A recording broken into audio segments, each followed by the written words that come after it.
Mr. Co-President Nigel Farage, Freedom and Democracy. Well, good morning, Mr. Van Rompuy. You've been in office for 1 year, and in that time the whole edifice is beginning to crumble. There's chaos. The money's running out. I should thank you. You should perhaps be the pin-up boy of the Eurosceptic movement. But just look around this chamber this morning. Just look at these faces. Look at the fear. Look at the anger. Poor old Barroso here looks like he's seen a ghost.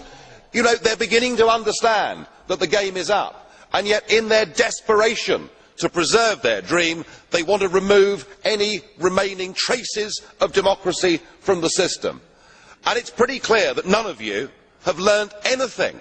You know, when you yourself, Mr. Van Rompuy, say that the euro has brought us stability, I suppose I could applaud you for having a sense of humour, but isn't this really just the bunker mentality?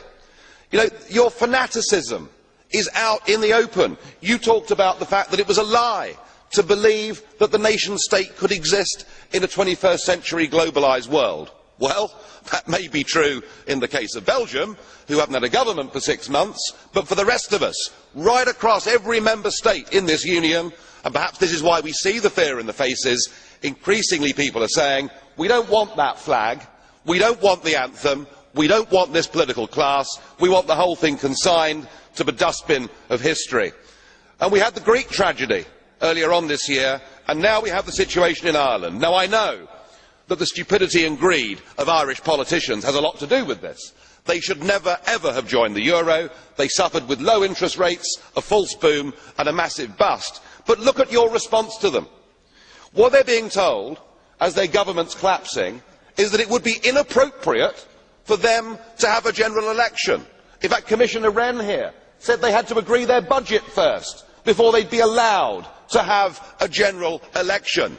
Just who the hell do you think you people are? You are very, very dangerous people indeed. Your obsession with creating this euro state means that you're happy to destroy democracy. You appear to be happy for millions and millions of people to be unemployed and to be poor. Untold millions must suffer so that your euro dream can continue. Well, it won't work, because it's Portugal next. With their debt levels of 325% of GDP, they're the next ones on the list, and after that, I suspect it'll be Spain.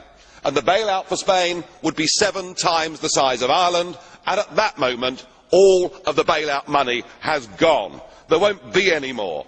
But it's even more serious than economics, because if you rob people of their identity, if you rob them of their democracy, then all they are left with is nationalism and violence. I can only hope and pray that the euro project is destroyed by the markets before that really happens.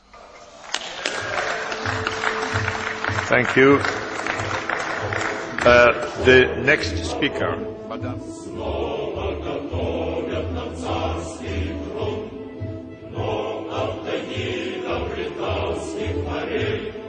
Krasna